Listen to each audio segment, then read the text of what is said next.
आम्हाला अपक्ष लागत नाही, आम्हाला पक्षाचं तिकीट पाहिजे. आम्हाला अपक्ष लागत नाही, आम्हाला पक्षाचं तिकीट पाहिजे. आम्हाला अपक्ष 25 वर्षापासून काम करतोय.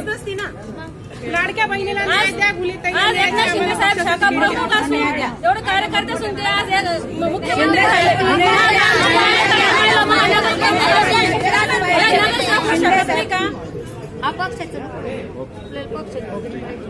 पूर्ण पदाधिकारी तर त्या पदाधिकाऱ्याच्या म्हणजे आज 500 महिला जे सपोर्टला आहे माझ्या पदाधिकारी तर त्यांनी मला पुढं हे केलं का ताई तुम्ही महानगर प्रमुख आहे, एक जबाबदारी म्हणजे पक्ष म्हणजे तुमच्याकडे मोठं पद आहे तर तुम्ही फॉर्म भरा. आम्ही इच्छुक सुद्धा फॉर्म भरत नाही, पण तुम्ही एक जर नगरसेवक झाल्या तर आम्ही सर्व महिला नगरसेवक झाल्यासारखं. तर त्यांनी माझ्यासाठी म्हणजे त्याग केला पूर्ण महिला आघाडीने. आणि मी आज म्हणजे मला पक्षाने आजपर्यंत सांगितलं तर बाबा तुम्हाला उमेदवारी देणार.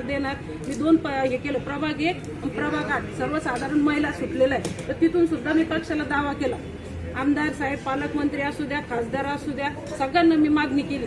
पण आज माझ्यावरच म्हणजे एवढा अन्याय उलाला तर मला पक्षाला म्हणजे एकच मागणी का जर तुम्ही लाडकी बहीण म्हणत असाल तर लाडक्या बहिणीला जर माझ्यासारखी एवढी मोठी जिल्ह्याची महानगर प्रमुख असून मला जर न्याय नाही तर ह्या महिला बाकीच्या महिला तर पूर्ण म्हणजे खचलेल्या आहे. तर त्यांचं म्हणणं पडलं ताई तुम्ही 30 वर्षापासून पक्षासाठी एवढा संघर्ष करू लागल्या. आज मी माझ्या जीवाचा सुद्धा विचार केला नाही. खासदारकीला ऑपरेशन केलं नाही, मी आमदारकीला ऑपरेशन केलं नाही. त्यांचे सगळे इलेक्शन झाल्यानंतर मी ऑपरेशन केलं.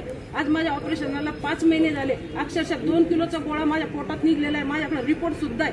आणि खासदारकीला सुद्धा मी ऑपरेशनला चालले होते ते मी ऑपरेशन मी टाळलं, ते सुद्धा माझ्याकडे फाईल आहे.